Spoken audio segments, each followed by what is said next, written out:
High, আমি তোমাদের Tapasi ma'am. তোমাদের প্রত্যেককে স্বাগত জানাই তোমাদের প্রিয় চ্যানেল এডুকেশান হেল্পলাইনে।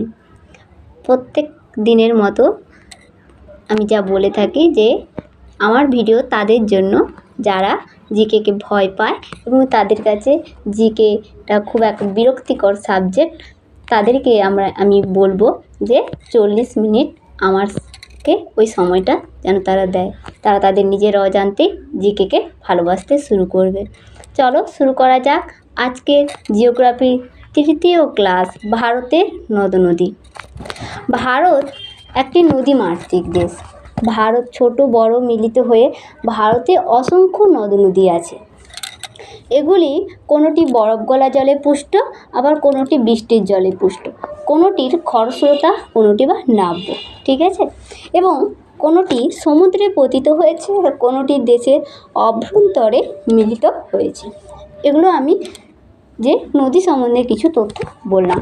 নদী হলো স্বাভাবিক প্রবাহমান জলধারা। নদী হলো স্বাভাবিক প্রবাহমান জলধারা যা পার্বত্য অঞ্চল বা উচ্চভূমিতে বৃষ্টির জল, বরফ গলা জল অথবা প্রশমনের জল থেকে উৎপন্ন হয়ে অভিকর্ষের টানে ভূমির ঢাল অনুসারে উৎস থেকে মোহনার দিকে প্রবাহিত হয়, তাকে আমরা বলবো নদী। আরেকবার রিপিট করছি যে নদী হলো স্বাভাবিক প্রবাহমান জলধারা। নদী হলো স্বাভাবিক প্রবাহমান জলধারা যা পার্বত্য অঞ্চল বা উচ্চভূমিতে বৃষ্টির জল, বরফ গলা জল অথবা প্রশমনের জল থেকে উৎপন্ন হয়ে অভিকর্ষের টানে ভূমির ঢাল অনুসারে উৎস থেকে মোহনার দিকে প্রবাহিত হয়। আশা করি তোমরা বুঝতে পেরেছ। যাই হোক, বৈশিষ্ট্য অনুসারে ভারতের নদ নদীগুলিকে ভাগ করা যায় যে হিমালয় অঞ্চলের নদী ব্যবস্থা, উপদ্বীপীয় নদী ব্যবস্থা, উপকূলীয় অঞ্চলের নদী ব্যবস্থা, অন্তর্দেশীয় নদী ব্যবস্থা। আশা করি বুঝতে পেরেছ। চারটা ভাগ বললাম যে কী কী না, হিমালয় অঞ্চলের নদী ব্যবস্থা, উপদ্বীপীয় নদী ব্যবস্থা, উপকূলীয় অঞ্চলের নদী ব্যবস্থা, অন্তর্দেশীয় নদী ব্যবস্থা। এবং এই উপদ্বীপীয় নদী ব্যবস্থা দুই ভাগে ভাগ, একটা পশ্চিম বাহিনী, একটা পূর্ব বাহিনী, ঠিক আছে। আমি ভিডিও শুরু করার আগে কিছু কথা বলি। আমি প্রথমে কনসেপ্ট ক্লিয়ার করি, তারপর বিগত বছরের প্রশ্নগুলি অ্যানালাইসিস করি, ঠিক আছে। তো আমার ভিডিও যারা দেখবে তাদের কনসেপ্টও ক্লিয়ার হয়ে যাবে সঙ্গে, এবং সেই সমস্ত যে এমসিকিউ এই চ্যাপ্টার থেকে সেটাও তাদের রিভাইজ হয়ে যাবে। এবং আমি তাদেরকে এটা বলবো, আমার ভিডিও 40 মিনিট দেখার পর তারা যে কোনো এমসিকিউ প্র্যাকটিস বই, তপতী পাবলিশার্স কিংবা নীতিশ ঘোষ কিংবা যে কোনো এমসিকিউ প্র্যাকটিস বই তারা নিজে করুক ওই চ্যাপ্টার থেকে। তারা দেখবে বেশিরভাগ কোশ্চেন তারা করতে পারছে, ঠিক আছে। চলো শুরু করি। গঙ্গা নদী। গঙ্গা নদীর উৎস হচ্ছে গোমুখ গুহা বা গাঙ্গেত্রী হিমবাহ, উত্তরকাশী জেলা বা উত্তরাখণ্ড। এগুলোকে আমরা একই জায়গাকে বিভিন্ন নামে ডাকছি, ঠিক আছে। উত্তরাখণ্ডেই অবস্থিত এই গাঙ্গেত্রী হিমবাহ কিংবা গোমুখ গুহা কিংবা উত্তরকাশী জেলা। এর মোট দৈর্ঘ্য 2525 কিমি। তাহলে গঙ্গা নদীর মোট দৈর্ঘ্য কত? 2525 কিমি। এটা উত্তরাখণ্ড, উত্তরপ্রদেশ, বিহার, ঝাড়খণ্ড, পশ্চিমবঙ্গের মধ্য দিয়ে প্রবাহিত হয়েছে। গঙ্গার অপর নাম আমরা যে যে নামে ডাকি, ভাগীরথী, গঙ্গা এবং হুগলি, পদ্মা, এগুলোকে আমরা গঙ্গার অপর নাম হিসেবে জেনে থাকি, ঠিক আছে। এই ভাগীরথী আবার ডাকা হয় উৎস থেকে দেবপ্রয়াগ পর্যন্ত, এবং গঙ্গা ডাকা হয় দেবপ্রয়াগ থেকে ধুলিয়ান পর্যন্ত। এবং এই ভাগীরথী নাম আবার ডাকা হয় ধুলিয়ান থেকে নবদ্বীপ পর্যন্ত, এবং হুগলির ডাকা হয় নবদ্বীপ থেকে বে অফ বেঙ্গল পর্যন্ত, এবং পদ্মা ডাকা হয় ধুলিয়ান থেকে বাংলাদেশ পর্যন্ত। আশা করি তোমরা বুঝতে পেরেছ। এরপর জানবো গঙ্গা নদীর গতিপথ। গঙ্গা নদীর গতিপথকে 3টি পর্যায়ে ভাগ করা হয়। একটা উৎস থেকে হরিদ্বার, দ্বিতীয় পর্যায়ে হরিদ্বার থেকে রাজমহল, এবং তৃতীয় পর্যায় রাজমহল থেকে পশ্চিমবঙ্গ বা বে অফ বেঙ্গল। বুঝতে পেরেছ নিশ্চয়। এবং এগুলি বিভিন্ন প্রয়াগ, যেমন বিভিন্ন দুটো নদীর মিলনস্থলে প্রয়াগ গঠিত হয়, সেগুলো আমরা জানবো। যেগুলো এটা কিন্তু আমরা ট্রিক্সের ছলে জানবো, ঠিক আছে। আগে বলে নিই যে দেবপ্রয়াগ, যেটা কিন্তু অলকানন্দা এবং ভাগীরথী নদীর মিলনকে আমরা বলবো দেবপ্রয়াগ।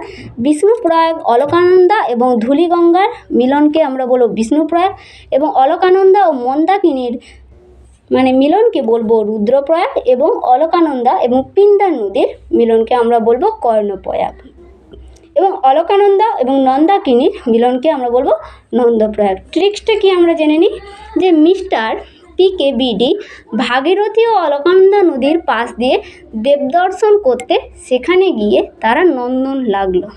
তাহলে কি বললাম, আরেকবার রিপিট করছি যে মিস্টার PKBD ভাগীরথী অলকানন্দা নদীর পাশ দিয়ে দেবদর্শন করতে গিয়ে সেখানে তাদের নন্দন লাগলো।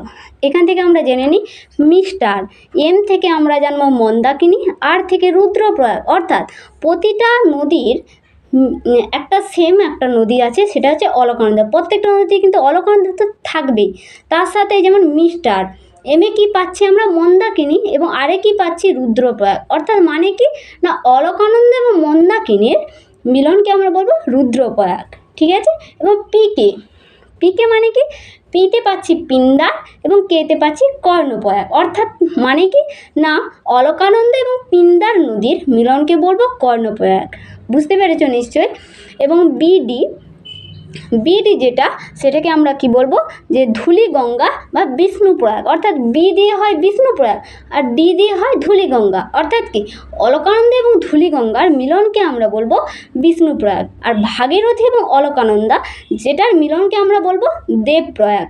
বুঝতে পেরেছ নিশ্চয়। তাহলে আর নন্দাকিনী যে নদী এবং অলকানন্দা নদী, সেটাকে আমরা বলবো নন্দপ্রয়াগ।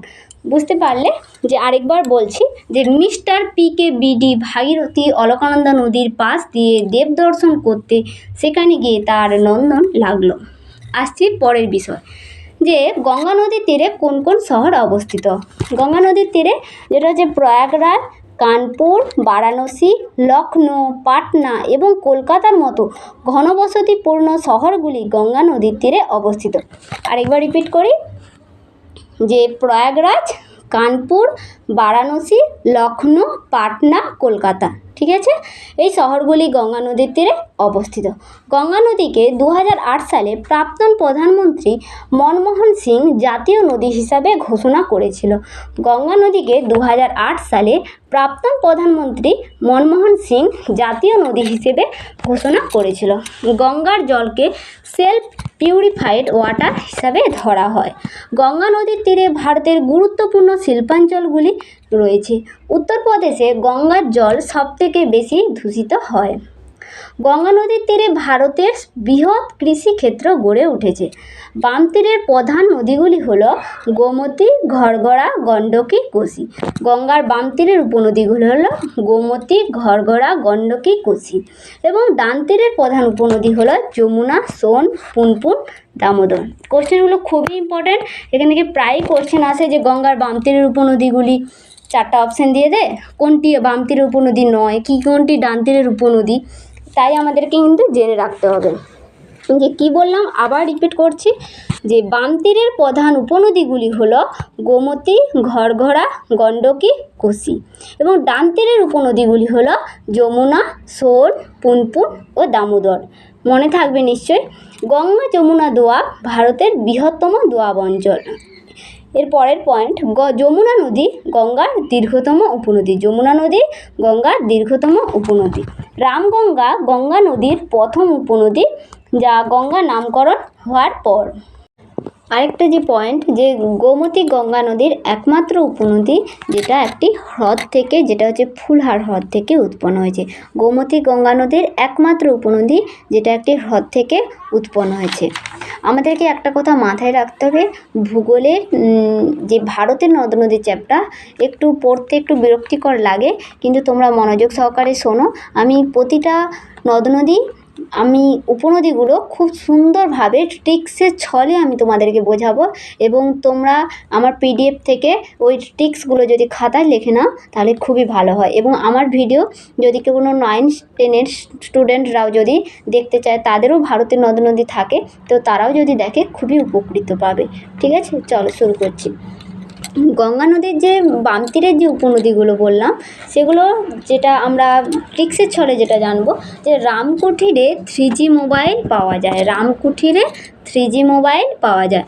রাম থেকে রামগঙ্গা, কু থেকে কোশি, 3G যেহেতু 3টে জি আছে, তার জন্য গোমতী, ঘরঘরা, গণ্ডক। গোমতী, ঘরঘরা, গণ্ডক এবং মোবাইলের ম থেকে মহানন্দা। আশা করি আমাদের খুবই মনে থাকবে ট্রিক্সটা, যে রামকুঠিরে 3G মোবাইল পাওয়া যায়। রামকুঠিরে 3G মোবাইল পাওয়া যায়। রামগঙ্গা, কোশি, গোমতী, ঘরঘরা, গণ্ডক, মহানন্দা। এবং ডান তীরের উপনদী সেটা আমরা কীভাবে মনে রাখবো না, যমুনা দাস। একটাই কথা মনে রাখবো, যমুনা দাস। অন্তস্থ জ থেকে যমুনা, দ থেকে দামোদর, আর অ থেকে অজয় এবং দাসের স থেকে সোন। দাসের স থেকে সোন, তাহলে কি জানলাম, যমুনা, দামোদর, অজয়, সোন। আশা করি মনে থাকবে। এরপর আসবো ব্রহ্মপুত্র নদী। আমরা জানলাম গঙ্গা সম্বন্ধে, এরপর জানবো ব্রহ্মপুত্র। ব্রহ্মপুত্র নদী তিব্বতের মানস সরোবরের নিকটবর্তী চেমাউদুং হিমবাহ থেকে উৎপন্ন হয়েছে। আরেকবার রিপিট করি, যে তিব্বতের মানস সরোবরের নিকটবর্তী চেমাউদুং হিমবাহ থেকে ব্রহ্মপুত্র নদীর উৎপত্তি। ব্রহ্মপুত্র নদীর দৈর্ঘ্য 2960 কিলোমিটার।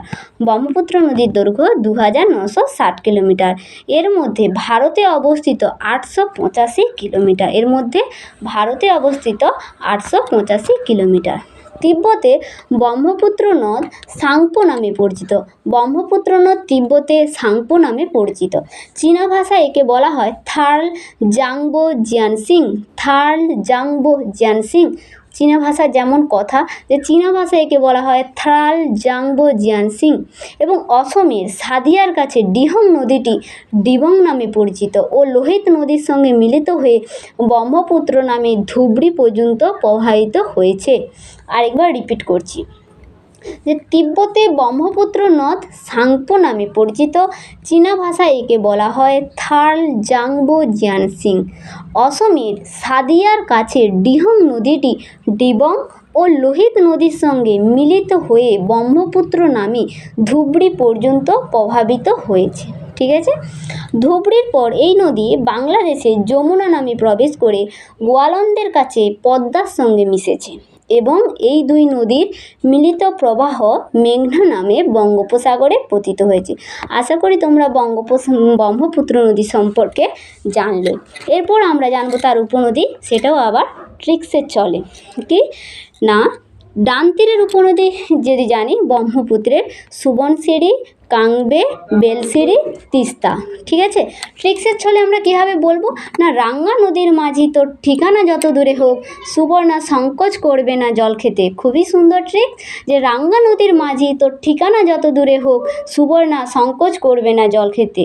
রাঙ্গা নদী থেকে রাঙ্গা নদী, মাঝি থেকে মানস, তোর থেকে তোরসা, ঠিকানার তি থেকে তিস্তা এবং সুবর্ণা থেকে সুবর্ণরেখা, সংকোচ থেকে সংকোচ এবং জল থেকে জল ঢাকা। আশা করি মনে থাকবে। আরেকবার রিপিট করছি, যে রাঙ্গা নদীর মাঝি তোর ঠিকানা যত দূরে হোক, সুবর্ণা সংকোচ করবে না জল খেতে। রাঙ্গা থেকে রাঙ্গা নদী, মাঝির ম থেকে মানুষ, তোর থেকে তোরসা, ঠি থেকে তিস্তা এবং সুবর্ণা থেকে সুবর্ণরেখা, সংকোচ থেকে সংকোচ এবং জল থেকে জল ঢাকা। আর বাম তীরের উপনদী যদি বলি, কই তো বুড়ি দিল দে বুড়ি আঁকো, কই তো বুড়ি আঁকো দিল দে। ঠিক আছে, তো এটা যেটা আমরা জানবো, যে দিল, দিল থেকে আমরা কি জানবো, যে দিখাও কিংবা বুড়ি আঁকো, বুড়ি দিহাং, বুড়ি দিহাং। ঠিক আছে, তাহলে বাম তীরের উপনদী কী জানলাম, বুড়ি ডিহং, ধানসিঁড়ি বা ডিসং, এগুলো আমরা জানলাম। ঠিক আছে, এরপর আসবো অরুণাচল প্রদেশে এর নাম। আমরা একটু আগে ব্রহ্মপুত্র নদীর নাম জানলাম, তিব্বতে যাকে সাংপো বলা হয়, চীনা ভাষায় যাকে থার্ল জাংবো জিয়ানসিং বলা হয়, আবার অরুণাচল প্রদেশে এর নাম বলা হয় সিয়াং বা দিহং। অরুণাচল প্রদেশে বলা হয় সিয়াং বা দিহং। মনে থাকবে আশা করি, যে লোহিত ও তিব্বত এর মিলিত প্রবাহের নাম ব্রহ্মপুত্র। লোহিত এবং দিহং এর মিলিত প্রবাহের নাম ব্রহ্মপুত্র। ঠিক আছে, ব্রহ্মপুত্র পৃথিবীর উচ্চতম নদী, তাই একে আকাশ নদী বা স্কাই রিভার বলা হয়। ব্রহ্মপুত্র পৃথিবীর উচ্চতম নদী, তাই একে আকাশ নদী, স্কাই রিভার বলা হয়। ঠিক আছে, এর বুকে পৃথিবীর বৃহত্তম নদীদ্বীপ মাজুলি গড়ে উঠেছে। এটি কিনা আসামে অবস্থিত। ব্রহ্মপুত্র নদী ভারতের নদীগুলির মধ্যে সবথেকে বেশি জল পরিবহন করে, বার্ষিক 33.8%। ব্রহ্মপুত্র নদী ভারতের নদীগুলির মধ্যে সবথেকে বেশি জল পরিবহন করে। ঠিক আছে, দেশসমূহ যেখানে চীন, ভারত, বাংলাদেশ, এই ব্রহ্মপুত্র নদী মানে এই চীন, ভারত, বাংলাদেশের মধ্য দিয়েই প্রভাবিত হয়েছে। ঠিক আছে, রাজ্যসমূহ যদি বলি আসাম, অরুণাচল প্রদেশ, স্বায়ত্তশাসিত অঞ্চল যদি বলি তিব্বত, এবং আমরা উপনদী সম্পর্কে এক্ষুনি আলোচনা করলাম। আরেকবার রিপিট করছি যে বাঁ দিকে উপনদী দিবাং, লোহিত, ধানসিঁড়ি, ডান দিকে কামেং, রায়ঢাক, জলঢাক, ধরলা, তিস্তা, এগুলো বললাম। যে নগর, গুয়াহাটি, তেজপুর, শিলঘাট। যদি বলা হয় যে ব্রহ্মপুত্র নদীর তীরে শহরগুলি কোনগুলি? গুয়াহাটি, তেজপুর, শিলঘাট। গুয়াহাটি, তেজপুর, শিলঘাট। আশা করি তোমাদের মনে থাকবে। এরপর আমরা জানবো সিন্ধু নদী। এরপর জানবো কি না, সিন্ধু নদী। সিন্ধু নদীটা তিব্বতের কৈলাস পর্বতের উত্তর ঢালে অবস্থিত সিঙ্গে খাম্মা হিমবাহ থেকে সিন্ধু নদীর উৎপত্তি হয়েছে। তাহলে কি বললাম না, তিব্বতের কৈলাস পর্বতের উত্তর ঢালে অবস্থিত, তিব্বতের কৈলাস পর্বতের উত্তর ঢালে অবস্থিত সিঙ্গে খাম্বা ও হিমবাহ থেকে সিন্ধু নদীর উৎপত্তি হয়েছে। বৈশিষ্ট্য: তিব্বতে এর নাম সিঙ্গি খাম্মান, তিব্বতের নাম সিঙ্গি খাম্মান বা সিংহের মুখ। সিন্ধু নদীর উৎপত্তি স্থানকে বলা হচ্ছে তিব্বতে কি বলা হচ্ছে?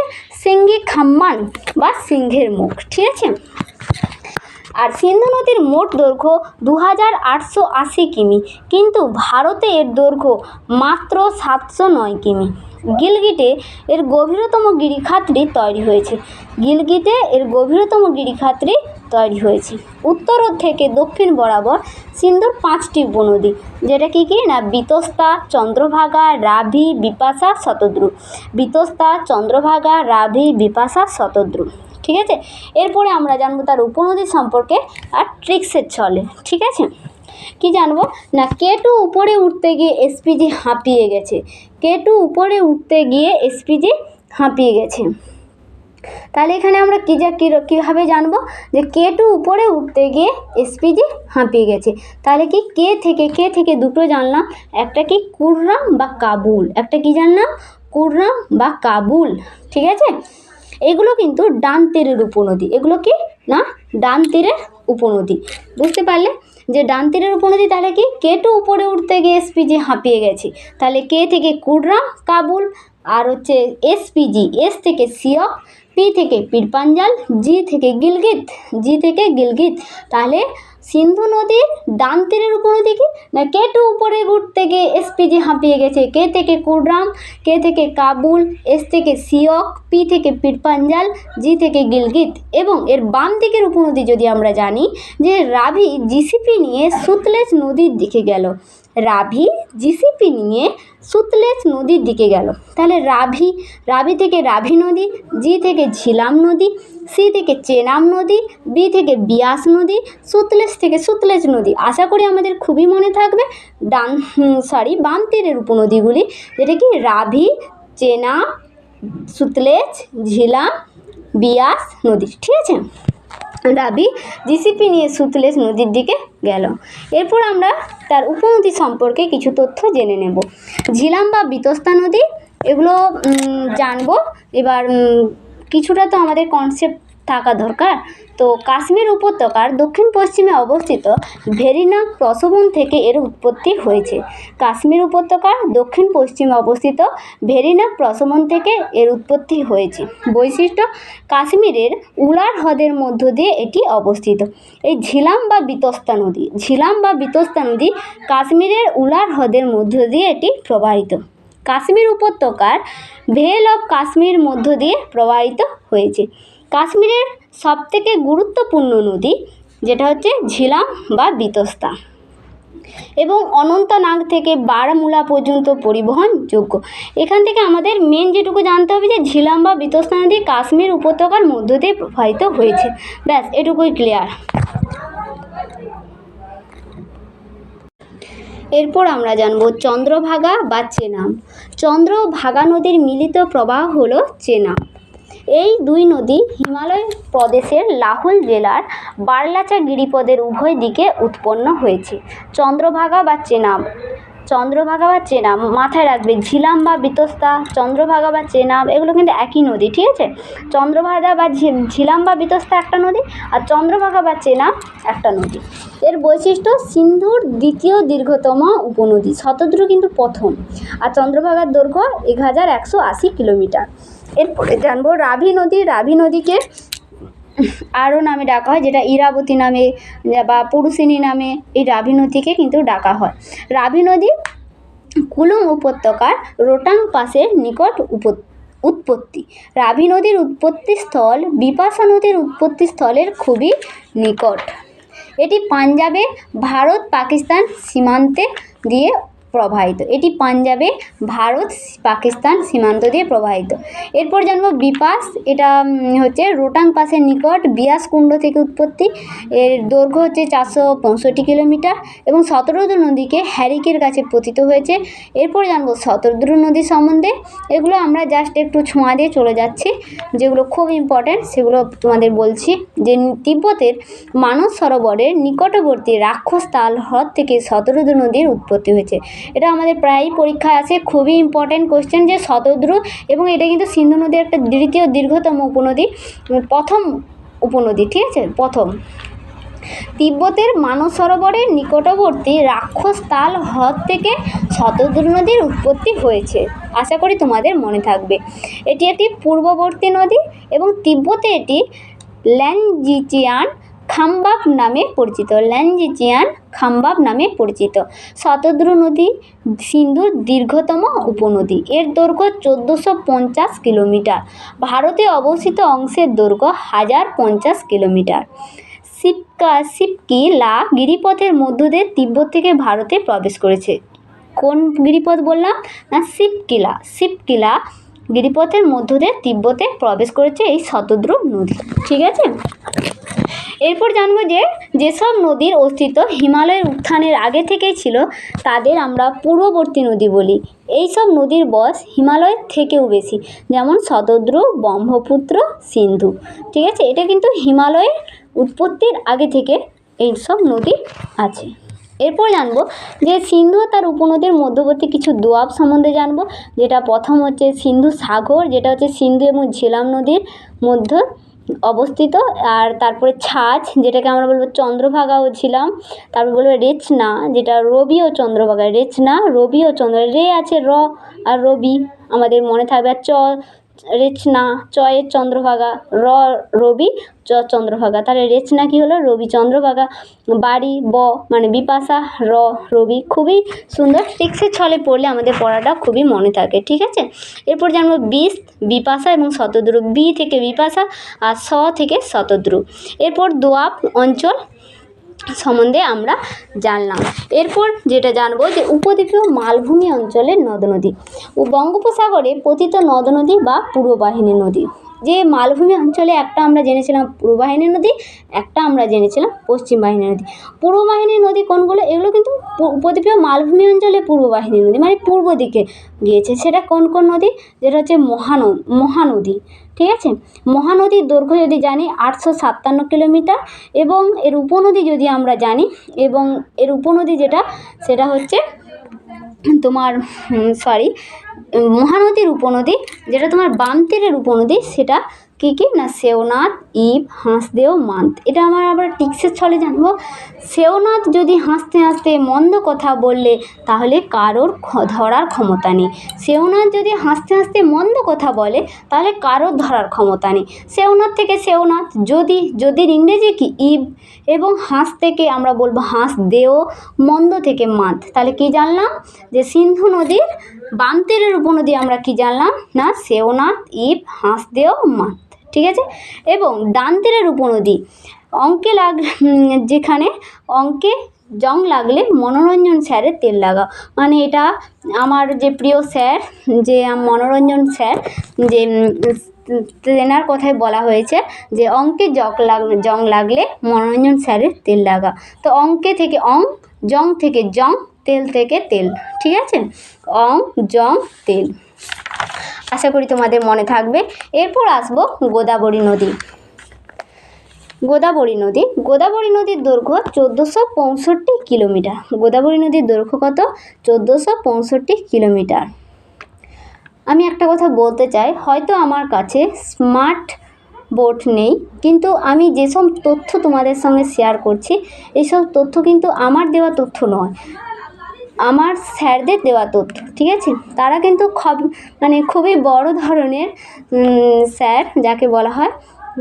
তাদের কি বলবো, তাদের কাছাকাছি যাওয়াটাও একটা বড় ব্যাপার। তো যে এই নোটসগুলো খুবই যে কোনো কাজের নয়, এরকমটা কোনো ভাবার দরকার নেই। নোটসগুলো খুবই তোমাদের উপকারী। আর যারা কম্পিটিটিভ এক্সাম দিচ্ছ তারা তো জানো যে এই কোশ্চেনগুলোই আমাদের পরীক্ষাতে ঘোরাফেরা করে, ঠিক আছে? চলো শুরু করি। এরপর জানবো গোদাবরীর দৈর্ঘ্য 1465 কিলোমিটার। উৎস মহারাষ্ট্রের ব্রহ্মগিরি পাহাড়ের ত্রম্বক শৃঙ্গ থেকে উৎপন্ন। মহারাষ্ট্রের ব্রহ্মগিরি পাহাড়ের ত্রম্বক শৃঙ্গ থেকে উৎপন্ন গোদাবরী। এটাও একটা পূর্ববাহিনী নদী, ঠিক আছে? এর যদি আমরা জানি যে উপনদীগুলো, বাম তীরের উপনদী কি জানবো, যা ইন্ডিয়াতে ওয়ার মানে কি, যুদ্ধ যাকে বলা হচ্ছে। ইন্ডিয়াতে জিততে গেলে ধর্না নয়, সবারই পেন ধরা উচিত। ইন্ডিয়াতে ওয়ার জিততে গেলে ধর্না নয়, সবারই পেন ধরা উচিত।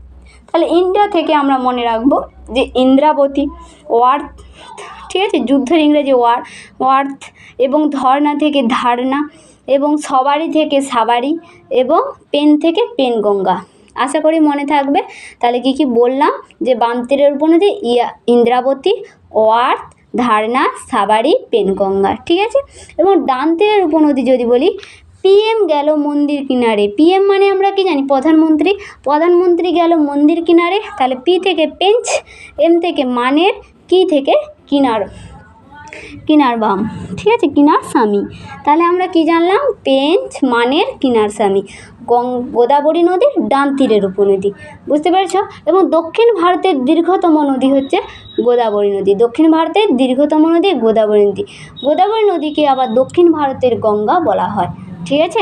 এছাড়া আমি যদি বলি যে এর শাখা নদী কিছু আছে। শাখা নদী বলতে উপনদী থেকে সৃষ্ট যে নদী, সেগুলোকে আমরা বলবো শাখা নদী, ঠিক আছে? যেটা কি না, গৌতমী গোদাবরী কিংবা বশিষ্ঠ গোদাবরী, এগুলো কিন্তু শাখা নদী, উপনদী নয়, গুলিয়ে ফেলবে না, ঠিক আছে?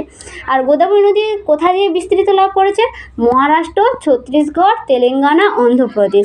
মহারাষ্ট্র, ছত্তিশগড়, তেলেঙ্গানা, অন্ধ্রপ্রদেশের মধ্য দিয়ে গিয়ে বঙ্গোপসাগরে মিলিত হয়েছে। এরপর আমরা জানবো কৃষ্ণা নদীর দৈর্ঘ্য 1290 কিলোমিটার, এবং এইটি মহারাষ্ট্র, কর্ণাটক, তেলেঙ্গানা, অন্ধ্রপ্রদেশের মধ্য দিয়ে গিয়েছে, ঠিক আছে? এবং এর কোন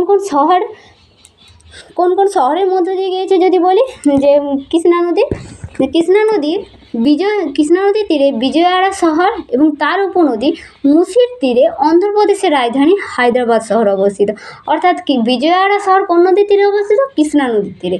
আর হায়দ্রাবাদ শহর মুসি নদীর তীরে। মুসিটা কৃষ্ণা নদীর উপনদী। আশা করি তোমরা বুঝতে পেরেছ। এরপর জানবো যে নাগার্জুন ড্যাম এই কৃষ্ণা নদীর ওপরই রয়েছে। এর উপনদী আমরা যদি জানি যে ভীমা, মুসি, ইন্দ্রাবতী, ঘাটপ্রভা, কয়না, ঠিক আছে? এটাও কিন্তু একটা পূর্ববাহিনী নদী। অর্থাৎ এর বাম তীরের উপনদী যদি আমরা ট্রিক্সের সাহায্যে মনে রাখি, যে ভীমার মাসি ইন্দ্রাবতী ঘাটে কয়লা খুঁজতে গিয়েছিল। ভীমার মাসি ইন্দ্রাবতী ঘাটে কয়লা খুঁজতে গিয়েছিল। তাহলে ভীমা, মাসি, মুসি, ইন্দ্রাবতী ঘাটে ঘাটপ্রভা, কয়না, ঠিক আছে? আশা করি তোমাদের মনে থাকবে। এবং লাস্ট পূর্ববাহিনী নদী আমরা যদি বলি, কাবেরী নদী। এবং এই কাবেরী নদীর দৈর্ঘ্য হচ্ছে 850 কিমি, ঠিক আছে? এটি আবার বিস্তার কেবলমাত্র তামিলনাড়ু, কেরালা, কর্ণাটক। এবং শিবসমুদ্রম কাবেরীর একটি বিখ্যাত জলপ্রপাত। কাবেরীর একটি বিখ্যাত জলপ্রপাত। এর কাবেরী নদীর উপর কোন কোন শহর গড়ে উঠেছে? শ্রীরঙ্গম, তিরুচিরাপল্লী এগুলো গড়ে উঠেছে। শ্রীরঙ্গম, তিরুচিরাপল্লী শহরগুলি গড়ে উঠেছে। এর উপনদীগুলি আমরা যদি জানি, যে কাবেরী নদীর উপনদী সেগুলো কোনগুলি না হেমাবতী, সিমসা কাবেরী নদীর উপনদী বাম তীরের, আর ভবানী, অমরাবতী এগুলো ডান তীরের প্রধান উপনদী। ঠিক আছে, আমি বেশ কিছুতে আর যাচ্ছি না ডিটেলসে, এত ট্রিক্স দিলাম যে তোমরা না লাস্টে গুলিয়ে ফেলো। ঠিক আছে, বারবার পড়বে, চর্চা করবে, ভিডিওটা একবারের জায়গায় দুবার দেখবে তোমাদের কমপ্লিট হয়ে যাবে। ঠিক আছে, তাহলে কাবেরীর বাম তীরের উপনদী কী বললাম? হিমাবতী, সিমসা এগুলো বললাম। আর দুটো করে আপাতত মনে রাখো, ডান তীরের উপনদী ভবানী, অমরাবতী। বুঝতে পারলে? এরপর ওইগুলোই যে পূর্ববাহিনী নদীগুলো আমরা আলোচনা করলাম, মহানদী, গোদাবরী, কৃষ্ণা, কাবেরী, ওর গুরুত্বপূর্ণ কিছু তথ্য এখানে দেওয়া আছে। তো এরপর আমরা জানবো যে আরব সাগরের পশ্চিম বাহিনী নদী সম্বন্ধে। পশ্চিম বাহিনী নদীর মধ্যে যে কোনগুলো না নর্মদা, তাপ্তি, সবরমতী, মাহি এবং লুনি নদী। লুনিটা আবার অন্তঃবাহিনী নদী। ঠিক আছে, এগুলো কিন্তু আবার আরব সাগরে গিয়ে পতিত হয়েছে। বুঝতে পারলে? নর্মদা নদী উৎপন্ন হয়েছে অমরকণ্টক মালভূমি থেকে। নর্মদা নদী কিন্তু আবার দীর্ঘতম নদী পশ্চিম বাহিনী নদীগুলির মধ্যে, যার দৈর্ঘ্য 1390 কিলোমিটার। এটা মহাকাল পর্বত, ছত্তিশগড়ের মহাকাল পর্বত থেকে উৎপন্ন হয়েছে। ছত্তিশগড়ের মহাকাল পর্বত অমরকণ্টক মালভূমি থেকে এই নর্মদা নদীর উৎপত্তি হয়েছে। পরীক্ষায় কোশ্চেন আসে নর্মদা নদীর উৎপত্তি কোথা থেকে হয়েছে, বলতে হবে অমরকণ্টক মালভূমি, ছত্তিশগড়ের অমরকণ্টক মালভূমি থেকে। গুরুত্বপূর্ণ তথ্য এর মধ্যে থেকে যদি জানি যে নর্মদা নদীকে ডাকা হয় রেওয়া এবং লাইফ লাইন অফ মধ্যপ্রদেশ। কী নামে ডাকা হয় না রেওয়া এবং লাইফ লাইন অফ মধ্যপ্রদেশ। ঠিক আছে, এবং জব্বলপুর এর এক নিকট নর্মদা নদী ধোঁয়াধর জলপ্রপাত গড়ে উঠেছে। নর্মদা নদীর তীরে ধোঁয়াধর জলপ্রপাত গড়ে উঠেছে। নর্মদা নদীতে কোন জলপ্রপাত গড়ে উঠেছে? ধোঁয়াধর কোশ্চেন আছে, ধোঁয়াধর জলপ্রপাত কোন নদীতে, সেটা বলতে হবে যে নর্মদা নদী। নদীটি গ্রস্ত উপত্যকার মধ্য দিয়ে প্রবাহিত। প্রতিটা লাইন খুবই ইম্পর্টেন্ট। নদীটি গ্রস্ত উপত্যকার মধ্য দিয়ে প্রবাহিত। এর মোহনা প্রায় 27 কিলোমিটার চওড়া এবং কোনো বদ্বীপ গঠিত হয়নি। স্ট্যাচু অফ ইউনিটি নর্মদা নদীর তীরে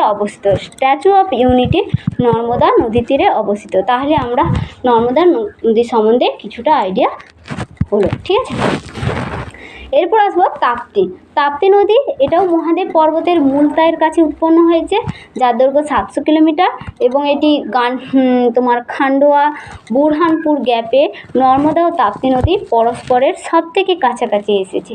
তাপ্তি নদীও গ্রস্ত উপত্যকার দিয়ে প্রবাহিত। ঠিক আছে, সবরমতী 371 কিলোমিটার। আরাবল্লীর দক্ষিণ ঢাল বিন্ধ্য পর্বত থেকে উৎপন্ন হয়েছে। আরাবল্লীর দক্ষিণ ঢাল থেকে এই সবরমতী নদী উৎপন্ন হয়েছে। আর মাহি নদী, এটা বিন্ধ্য পর্বত থেকে, মধ্যপ্রদেশের বিন্ধ্য পর্বত থেকে উৎপন্ন হয়েছে।